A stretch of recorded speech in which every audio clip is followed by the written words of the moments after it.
नमस्कार मित्रांनो, व्हिडिओ आवडला तर व्हिडिओला लाईक आणि चॅनलला सबस्क्राईब करायला विसरू नका।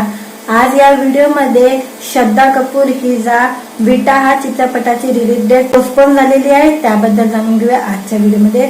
विटा हा लक्ष्मण उतेकर यांचा हा चित्रपट आहे, यांनी दिग्दर्शन केलेला आहे आणि हा चित्रपट महाराष्ट्राची लोककला तमाशा लावणीची थोर सम्राज्ञी विटाबाई नारायणगावकर हिच्या जीवनावर आधारित चित्रपट आहे। यांचं संघर्षमय जीवन कसं होतं त्यावर हा चित्रपट आधारित आहे आणि या चित्रपटाचा रिलीज डेट पोस्टपोन झाली होती आणि आता ती वापस ह्याची रिलीज डेट कधी होणार आहे त्याबद्दल माहिती आलेली आहे आणि ह्याची माहिती श्रद्धा कपूरने स्वतः दिलेली आहे। इंस्टाग्रामवर पोस्ट टाकलेली आहे आणि त्यांनी लिहिलेलं आहे, तूफान के लिए तैयार रहना क्योंकि इटा आ रही है, अशी तिने पोस्ट टाकलेली आहे। 4 डिसेंबर ला हा चित्रपट रिलीज होणार आहे असं तिने तिच्या पोस्ट मध्ये म्हटलेलं आहे।